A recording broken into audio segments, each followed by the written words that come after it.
some very interesting announcements today. So I think a lot of people have seen over the years, various things. I mean, we talk about groceries, we talk about all these things that have been more difficult, and this is going back really 4 or 5 years now. You've seen the run up, really the COVID, the spending, the printing of money, the supply chain, just all these other things contributed to a lot of different things. Well, one of the things that has been the most difficult nationwide has been increases in auto insurance premiums. Florida has had a kind of a difficult history of this over the years. Part of its demographics, part of its driving ability and problems on the roads, but part of it was the legal environment where Florida was really a litigation, was considered a litigation hellhole by a lot of folks, and that contributed to consumers having to bear more costs with respect to auto insurance. And so one of the things that we did recently was do major litigation reform in this state. The end of 2022, the beginning of 2023. A lot of people have been talking about doing this for like 20 years, but it's not easy to do. You got to get the legislature to do it, and all you got to do, you drive around the state of Florida, you get on the highways, and what do you see? You see signs for lawyers, right? And the lawyers want to bring lawsuits, and obviously the legal profession over many decades has transformed from a profession to a business. And so they're trying to make money off this stuff, and they obviously want to be able to bring more lawsuits. But we knew that Florida had a problem. I mean, just with homeowners insurance, the state represented 8% of claims nationwide, but accounted for 78% of litigation costs. Well, guess what? I mean, that's going to be something that policyholders are going to end up paying. It's basic economics. So we did this. They've been trying to do it for many, many years. And, sometimes people think, well, you do sign a bill into law like the next day. Well, where's the result? We said it's going to take time to kind of go through the system. And so if you look at what's happened with auto insurance, so in 2024, it was the #1 nationwide consumer staple in terms of inflation. Average increase in America was like 20% in 2024. We don't have the full numbers yet, but I would say in almost every state, you're seeing auto insurance go up. What's happening in Florida? For 2025, the top 5 auto writer insurance groups have averaged 6.5 reduction in rates. And that includes Allstate, 7% decrease, Liberty Mutual, 5%, State Farm, 4.7%. But honestly, a lot of them are filing more and likely to go down even more. So stay tuned for that. So 78% of our auto market are the top 5 companies. And they are seeing, reduction. And part of the reason they're able to do that is because you have seen a decline in litigation expenses almost really immediately from when the 22-23 reforms were put in. That means that they obviously are not having to expend as much on the administrative stuff. And so what ends up happening? Well, Florida, we have different regulations in these different, and so they're private companies. Obviously, they make decisions, but there is a regulatory framework. And we do have consumer protections in this, especially for people with auto insurance policies. So as they submit different rates, and they're entitled to do that as long as it's within the framework, they do look back at years prior to see if companies actually owe any of the policyholders anything. And so Commissioner Yaworsky has been working with these companies because given all the money that's been saved with these reforms, now looking back even a couple years, consumers now have an ability or have even a right to be able to get some of these refunds. And so we're able to announce today that with thanks to Commissioner Yaworsky, he has secured almost $1 billion in credits for Progressive auto insurance policyholders. And so the savings that we've seen because of the litigation reforms now means they are going to be giving you, and it depends on how long you've been with Progressive. You've been with Progressive this whole time, you're going to get a bigger rebate, and it might be a check, it might be a credit on your bill. But the average across Florida policyholders is going to be a $300 rebate, and that's just for Progressive. And so a commissioner is in negotiations with the other major auto insurers to do similar, and we think a lot of this is going to be very similar. We don't think that there's been a big difference amongst different carriers. So if you're in some of these other, State Farm, all these others, and don't forget the Progressive, this rebate of almost $1 billion, that's on top of, they just filed again, right, for more reduction. So they're 10, 15%, maybe even 20% down once this whole year goes on for their policyholders, and then you're going to end up getting almost $1 billion back with this. And so, and Progressive, they you know, these companies are highly regulated. They had to do an SEC filing, and it says, since Florida's insurance reform was enacted, we've seen lower loss costs on certain types of claims and favorable reserve deployment, and we have experienced strong in Florida personal auto business. And so people want to expand in Florida. It used to be you didn't want to be in Florida. Part of it's demographic, part of it's bad driving, but part of it was legal and litigation. And so you see that. So you're seeing a big decline in all of this with terms of, here's the thing. You would see litigation where the policyholder the dispute would be over like $50,000, and then the lawyer ends up getting like $350,000. Well, why would we want a system that encourages that? And so Florida has done a lot to do it. So I think we'll be, by the end of the year, you'll have the rest of the companies. Probably, yeah, 1st of January. By the 1st of January, you're going to have all these. But I don't think there's any reason to think these other companies are any different than Progressive. I think you're going to see rebates. I think you're going to see maybe checks, however they decide to do it. And he wants to negotiate it. Now there is some regulatory. You can do like a club, but it's better to do carrot and like, let's just get this out the door for people rather than have to go through some type of protracted litigation. But I think a lot of the companies understand what's going on. So that's a big deal. That's going to be very helpful for folks. And I think that there's going to be more to come. And I think the trend is, because of what's happened with these litigation reforms, litigation expenses are down. That's why they're now filing even more rate reductions, because they see that and they're doing it. So, and it puts the consumer in a good spot, because if Progressive is down 15%, whatever, and you have a different, well, you could try to get, and then you go to there, go the other way. That's really puts the consumer, I think, in a much better spot than they have been in previous years. And I think that they're all going to be, basically, if they want to keep business. I have some people telling me like, oh my gosh, first time I got declines in auto, I got this and that. A lot of people were happy. Then some people were like, I didn't get a decline. I have the same. And I was like, well, did you shop around? They're like, no. I was like, well, shop around. Oh yeah, you're right. I got it. So I think that that's going to be good news. I think that's going to continue. So that's on the auto, and we're really excited about the prospects there. We also have homeowners insurance in terms of what we've been able to see with that. And like I said, auto insurance was the #1 inflationary. If you look around the country, sometimes you don't, the way it's portrayed, locally, huge increases across the country. In fact, a lot of companies have left California, they've left Midwest. They're not even offering policies in some of these parts of the country. And I think part of it is because they had the approach of, they were going to dictate here, dictate there. No business is forced to do business. Like, they can just decide not to, right, if it's not a good environment. So they've not done well. So we've been able to do the major reforms with respect to homeowners insurance. And so the result has been, we now have, let's see, I got these here. Okay. So if I don't quote the statistics right, someone will say something.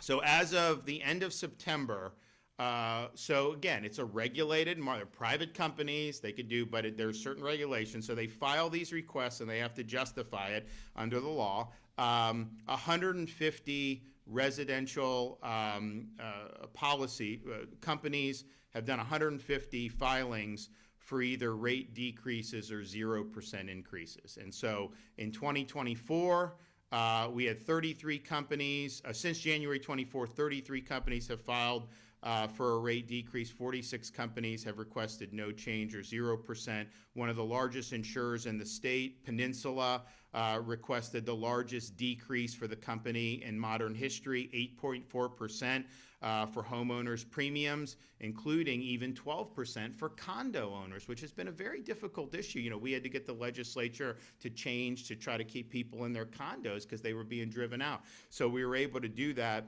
which is really good. So the 30-day average that Mike's office is getting for homeowners rates is down 1.3%. 180-day average fell. You know, a year ago it was still going up. You know, now it's down over the last 6 months all in, and it keeps getting more where they're doing more and more reductions. In 2024, Florida had the lowest increase in the nation for homeowners. So just understand what's going on around the country. I mean, you know, it costs a lot more to replace a roof today than it did 5 years ago. That's not limited to Florida. That's true everywhere because of the inflation.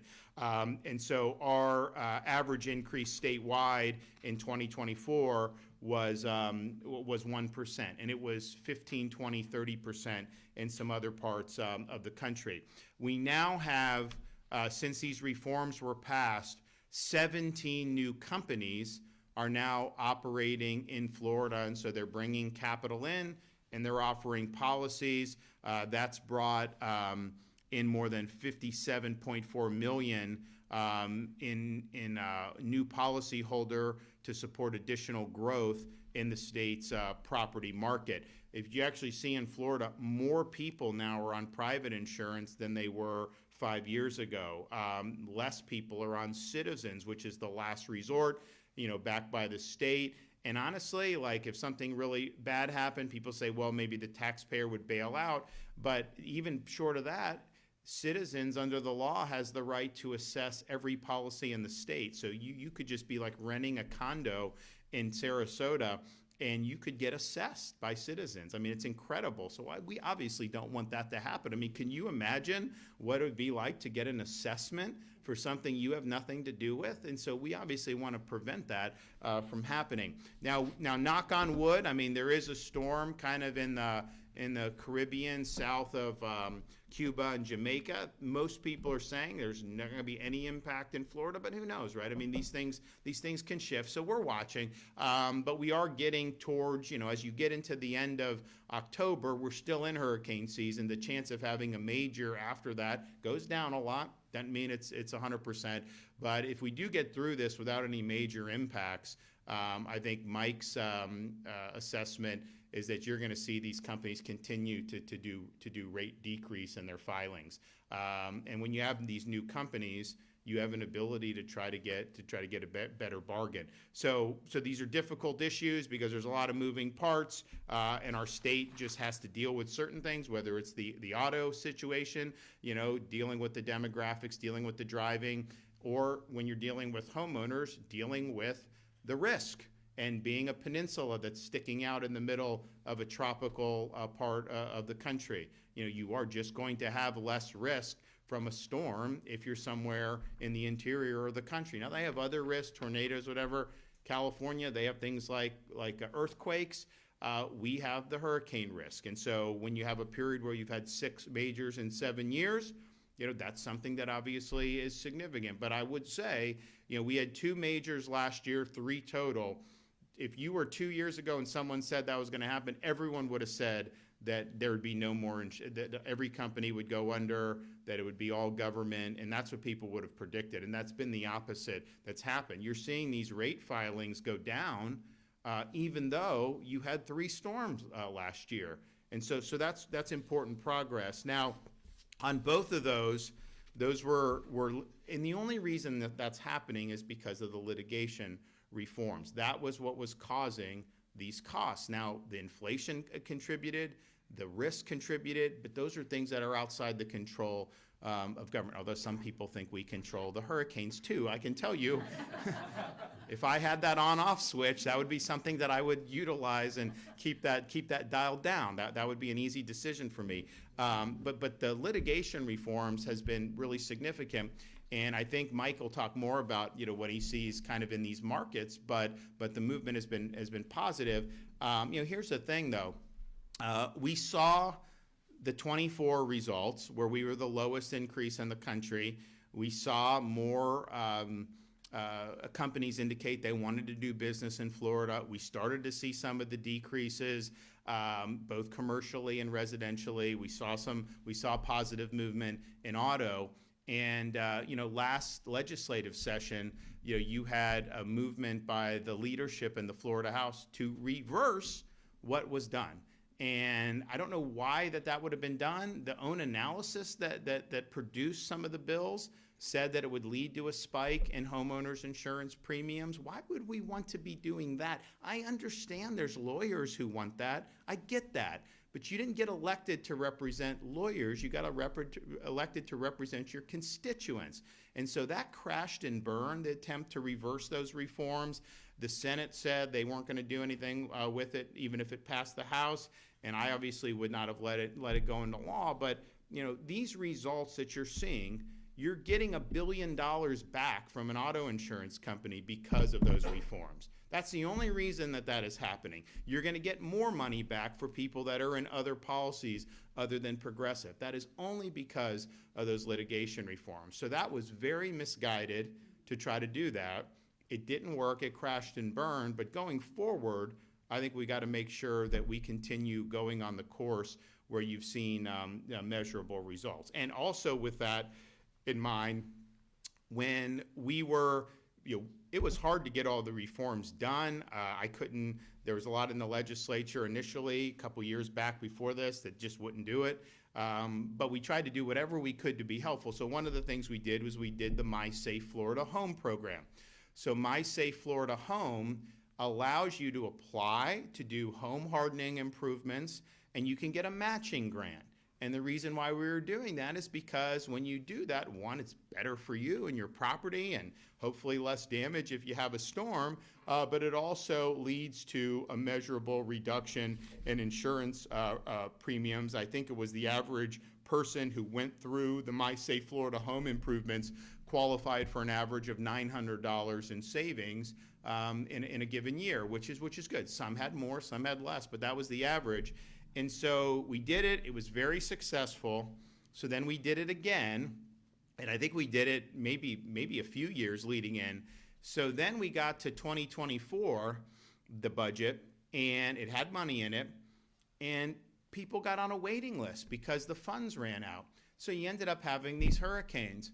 And so my view is like, listen, you can add or not as much as you want if you're the legislature, but if you've told people to sign up for this, they're on a waiting list, they want to make improvements to their homes, shouldn't you fund at least the waiting list? Like if you don't want to keep doing it, at least do that. So in January, I called a special session of the legislature.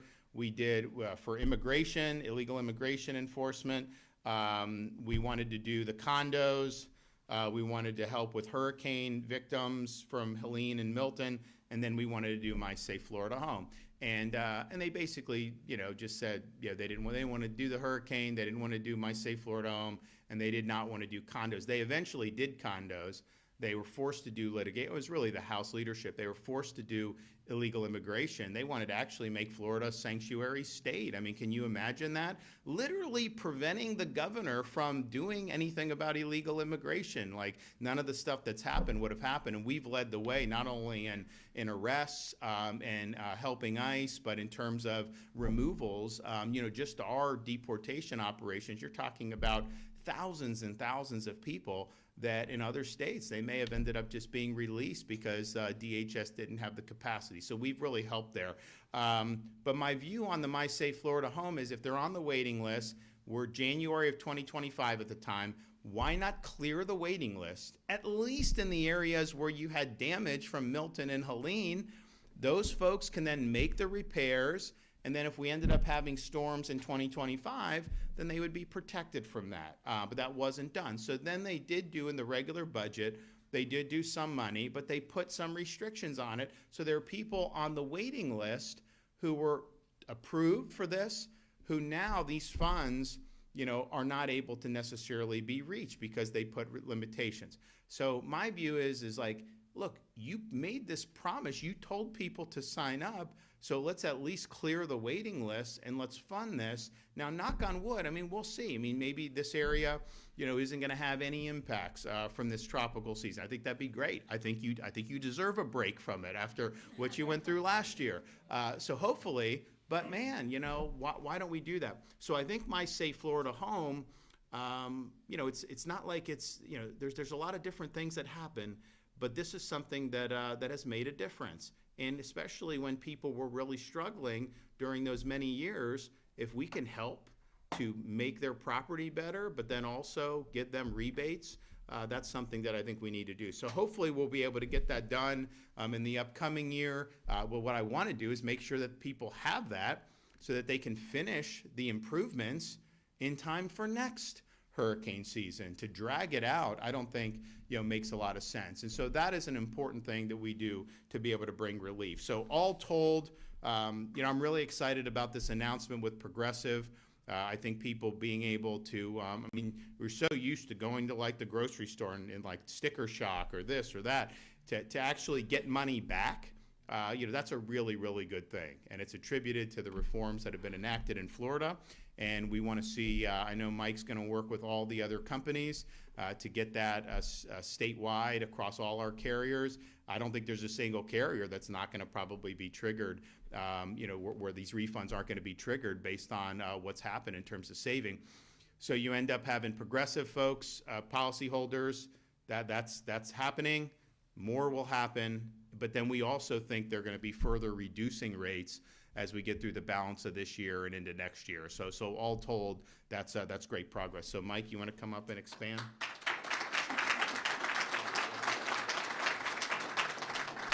Thank you so much. Thank you, Governor, for your continued leadership in this space. And I would be remiss without also thanking Florida's Chief Financial Officer, Blaise Ingoglia, as well as the Senate leadership, past President, former President Pasadomo, current President Albritton, and future President Jim Boyd have been steadfast defenders of the reforms that now Floridians are seeing the benefit of.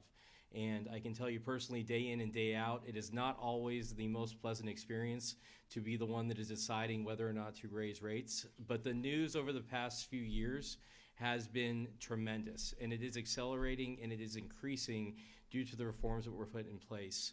The $1 billion, I want to commend Progressive particularly for coming to the table first. To work with us to negotiate this, to get dollars back to consumers faster, to avoid those statutory triggers and avoid a fight. Everybody here has just done the right thing. And we look forward, as we're talking to other companies now, to begin that same process. And all these discounts, as the governor mentioned in that space, that reduction, that credit back to consumers, is on top of an unprecedented period in Florida's history where we are seeing rates go down in the auto space at a pace we have not seen in decades. And that is directly attributable to the litigation reforms. What Florida did in this space, it did not eliminate the option for consumers to litigate against their insurer. It restored rationality to that space in the same manner that exists currently in 49 other states. It was tremendously difficult to get through the legislature. The governor worked for multiple years with the Office of Insurance Regulation, with others, to move that ball forward. I don't know if there's another governor that could have done it, frankly, but it has been a tremendous success. And at the same time, we're not just leaving consumers in the lurch. We are moving forward on, at the same time that tort reform was passed, insurer accountability was passed. And so that includes tremendous new resources to the office that we have put to use in ensuring that insurers are acting appropriately following claims. So far this year, we have closed over 100 investigations into insurer activity. We've closed dozens of market conduct examinations. We've fined insurers more than in the past decade, in this past year. And we have returned over, on top of these other things, where we've identified issues where consumers should have been paid more or a different amount. We've returned that in the form of restitution to consumers to ensure that they are made whole. When a catastrophe strikes, it is often the worst day of a consumer's life. When they've lost their home, when they have nowhere to place their family, when they're not sure about the future. And the promise of insurance is that they will be there to make those consumers whole. And we're going to continue to be on the back end making sure that those companies are doing the right thing. We'll continue to ramp up accountability smartly so it doesn't scare off competition, but ensures that we have a vibrant marketplace that our consumers can rely on. On the property front, the governor mentioned Florida had the lowest increase in the cost of property insurance in the country last year. And I expect it to be a similar trend this year. And that, again, is directly attributable to tort reform. At the same time, imagine a situation 4 years ago where we had 3 major hurricane strikes on the state of Florida at the same time of having the lowest rate increase in the country, where other states such as Nebraska are increasing by 2-fold, 3-fold. It truly is an amazing testament to this hard journey of doing the right thing to fix this marketplace, not just for those of us that live here now, but for our kids, for other people that move here in the future, for everyone else. It is a long-term, never-ending story in some respects to keep these markets vibrant, but the tort reforms stand among those that have happened in the past, such as the creation of the CAT fund, such as Citizens, such as the public model, such as all these things that Florida has done ahead of other states to handle this problem. And so I'm hopeful that as we move into this next legislative session that we can talk about, I think the governor has expressed in the past, he's more than happy to talk with the legislature about things that move the ball forward in insurance for consumers. He mentioned My Safe Florida Home already, and some other things. I'm hopeful that we can move the ball forward on things that will meaningfully add value to the consumers in the states and move past this trial bar issue that exists among bad acting attorneys in the space. That $1 billion, much of it that is now going to the pockets of consumers, would have been going to those attorneys' wallets. And that is the bottom line. And so we'll continue to see that success. We'll continue to see the good news emerge.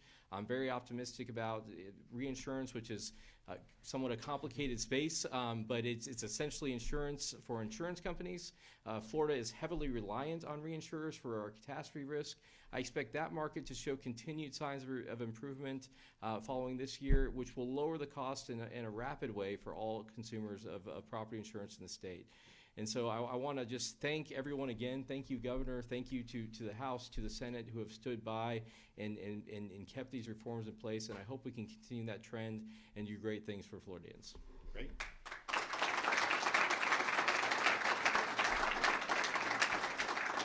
And so the reinsurance, because I didn't mention that, it was down for after June. What was it, down like 6%, 10%? 10%. The year before was 8%. Okay. Yeah. So I mean, this is just these companies have to buy reinsurance, right? And so when reinsurance spikes, and again, it's not just like the reinsurance is much more than just Florida, but Florida plays a huge role in reinsurance, and because of the reforms.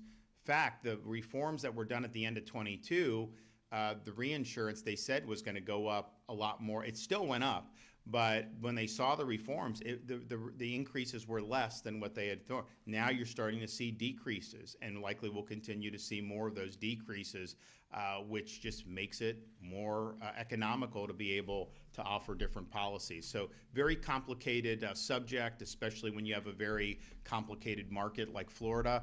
But those trends are undeniable, and I don't know what share off the top of my head Progressive has of the auto market in Florida, but $1 billion is significant, and if these other companies are doing something similar, that's going to be a lot of breath of fresh air. And as Mike said, Do you want that refunded to you as a policyholder or funneled to lawyers and put in? I mean, like, is that even a debate? I mean, of course, what we're doing is the right thing to be able to get done. So thanks for everybody that's been involved in it, and thanks for Mike for leaning in and getting the negotiation done. And I know hopefully over the coming weeks and months we'll have more great news in terms of some of these companies also doing the refunds for their consumers.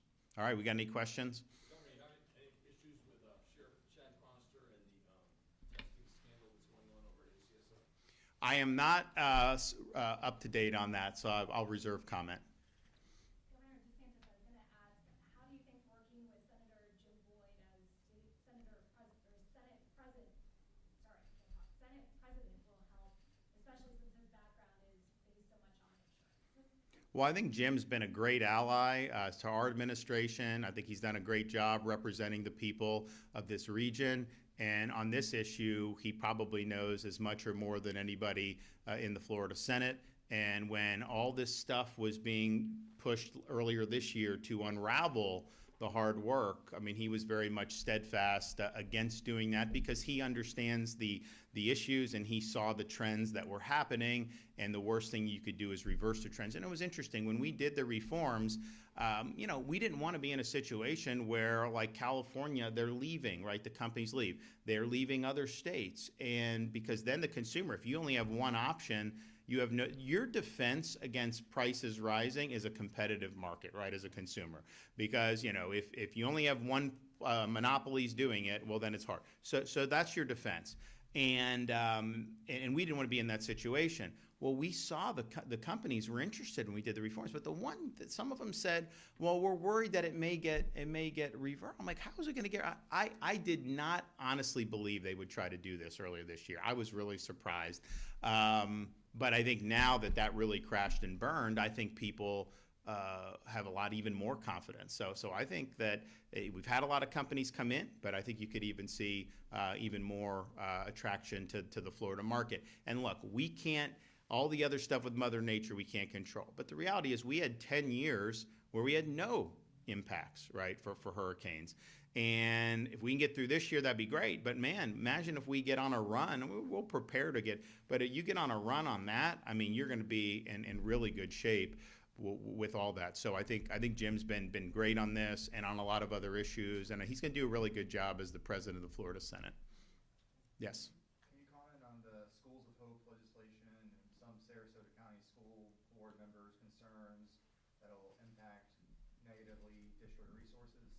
I don't think that's true. So I think what he's talking about, so we did the Schools of Hope to really attract charter operators in areas that are very poor performing.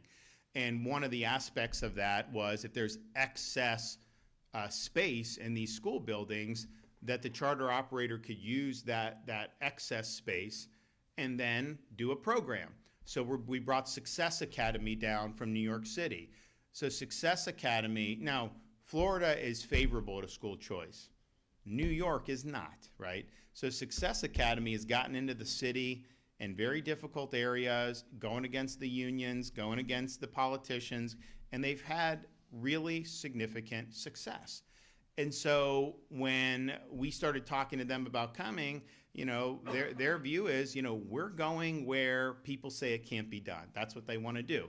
And so being able to provide operators like that some existing infrastructure that's not being utilized, makes economic sense, but it also helps attract folks to come in and do it. So I understand, why they're saying that. I don't think ultimately the critique is valid, and I think it's going to make a real difference. So they're starting in Miami, but their goal is to go to as many spots around Florida as they can in area. Now, we have more school choice than anybody in the country.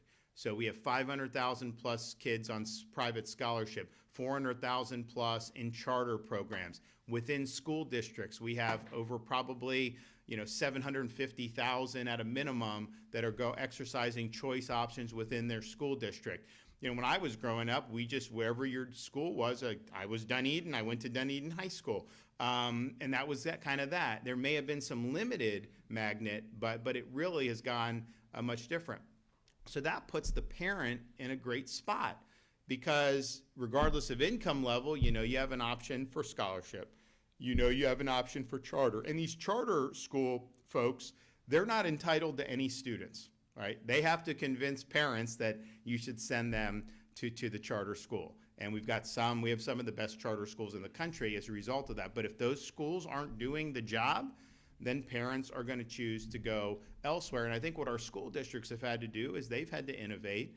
They've had to offer more choices to parents. Miami-Dade, top performing urban school district in America, they have 70+% of their students do not attend their local neighborhood school. They're in magnet programs, they're in charter, they're in all these other things. So I think that formula has proven to work. And interestingly, if you take just our charter population, which is over 400,000 students, that'd be more students than probably a third to a half of U.S. states would have in their total K-12 system, because Florida's obviously a big state. And the charter students, are disproportionately low income compared to Florida as a whole. If you took their performance, they would be one of the top 5, if they were their own state, they would be one of the top 5 performing states in this country on these charter programs. And that's before you even have like a Success Academy. So I think it's going to work out well. And I think it's just going to provide more opportunities for folks, but particularly for people, even with all our choice, even if all the success with the charter, there's still kind of a view. It's like, well, some areas you're never gonna get. And I think Success Academies, their view is no, we can do well anywhere.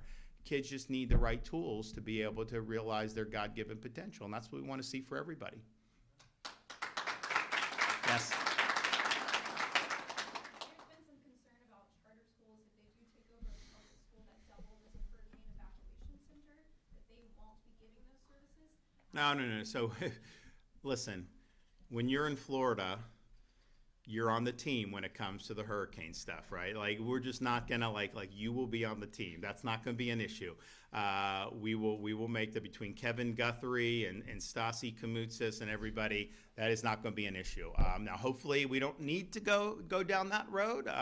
It's been nice thus far to be, we're in the last 3rd of October, and we've had nothing even close. You got to knock on wood, because we may have to prepare. Something may happen, in the balance of the season. But no, we've created a very good culture here in Florida that when these things hit, listen, this area, got hit, Helene, which was kind of crazy. It was so far off the coast and did so much damage with the surge, and particularly as you go further north from here, and then to have Milton right on the back.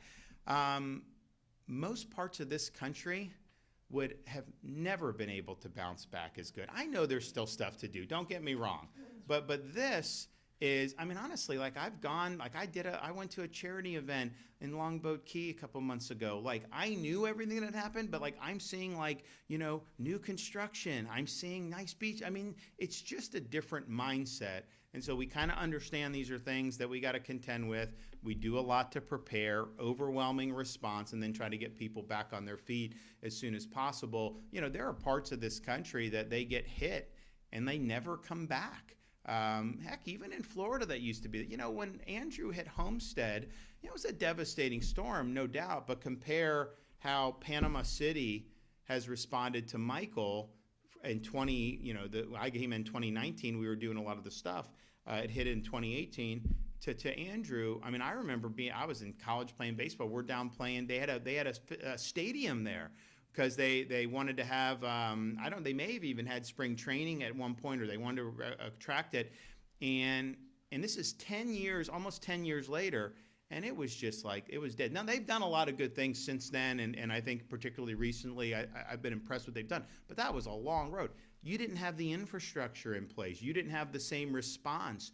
You talk to people who were in that area after Andrew, it was almost like a war zone in terms of no power, not a lot of law and order. It really was crazy. Now it's just much different in terms of how you do that. And so I think people that's not just like me saying we're just going to get this done. Like, yeah, I obviously got to lead. There's certain things I have to do, and we've done a lot with the power to have everything staged and get that on. Search and rescue. We do different things with the bridge. We rebuild the bridges quickly and all this stuff. Like, we're happy to do all that, but you've got people at all levels. You got people in local law enforcement, you got people in local EM, you got charities that get involved in this, the school system, all of this across the board. We really do a good job of coming together as a state, and that's just the culture that has been created here over the years. And so, it's not going to be an issue. We will make sure that we got what we need in that regard. All right, guys, thanks so much. Great to see y'all.